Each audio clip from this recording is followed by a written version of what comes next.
हाँ तो बच्चों, आप लोग कैसे हो? आज हम देखते हैं धातुओं की अम्लों से क्रिया। धातु के रूप में आप जिंक, आयरन ले लीजिए, और अम्ल के रूप में आप चाहें तो HCl ले सकते हैं, HNO सल्फ्यूरिक एसिड ले सकते हैं, H2SO4 और HNO3 लेते हैं। हम यहां पे देखते हैं कि यदि आप धातु लेते हैं और इस पे अम्ल की क्रिया कराते हैं तो क्या होता है।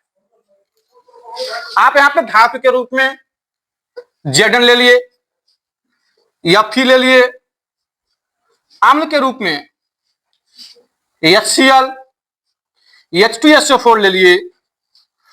जब आप इसे क्रिया कराते हैं तो क्या बन जाएगा? ZnCl2, ZnCl2 जिंक क्लोराइड, और यहां से हाइड्रोजन गैस निकल जाएगा।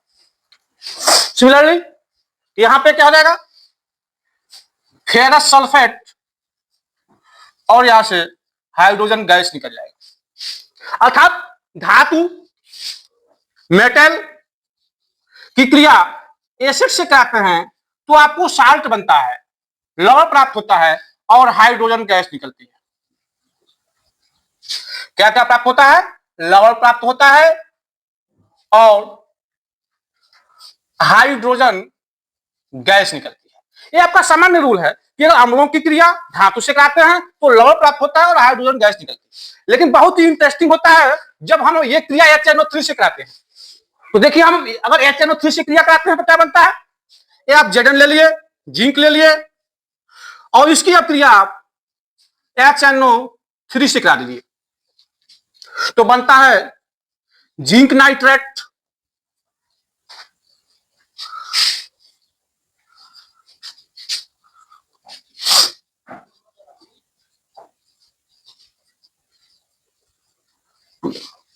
इसी तरह से हम आयरन ले लेते हैं, इसकी क्रिया कराते हैं तो बनता है फेरिक नाइट्रेट,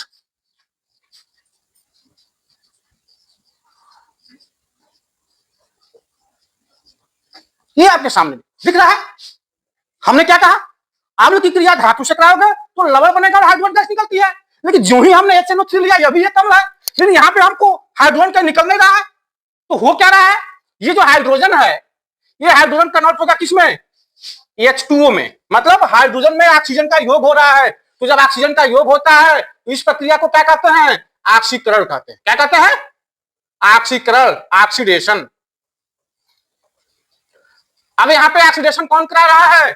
HNO3 करा रहा है। मतलब HNO3 क्या होता है? प्रबल ऑक्सीकारक होता है, और प्रबल ऑक्सीकारक होने के कारण हाइड्रोजन को क्या करता है? जल में कन्वर्ट कर देता है, और स्वयं जो है नाइट्रोजन के ऑक्साइड NO और NO2 के रूप में अपचयित हो जाता है। तो ये यहाँ पे एक इंटरेस्टिंग बात आ गई। दूसरी चीज आप लोग समाज में सुने होंगे, लोग कहते हैं कि बेहया। बेहया किसे कहते हैं? जो किसी की बात ना सुनता हो, किसी से क्रिया न करता हो। यहाँ पे कोई बेहया नहीं ना है तो जो किसी से क्रिया न करता हो वो बेहया है। तो धातुओं में एक है सोना और एक प्लेटिनम, ये दर बेहया होते हैं। ये अम्ल से क्रिया ही नहीं करते हैं।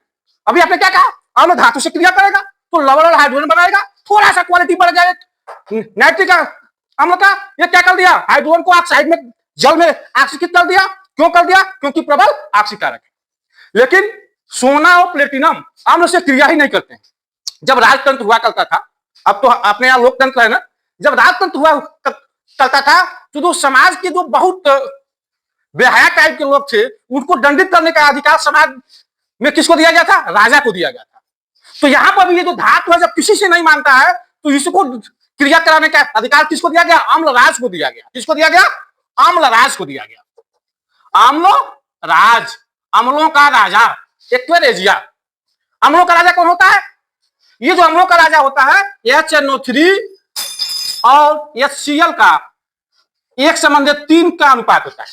मतलब 1 भाग HNO3 और 3 भाग HCl का मिश्रण जो होता है, ये अम्लराज होता है, और ये इतना प्रबल होता है कि सोने को, प्लेटिनम को भी गलाने की क्षमता रखता है, उसको भी गला देता है, मतलब दंडित कर देता है। तो ये आप हो गया।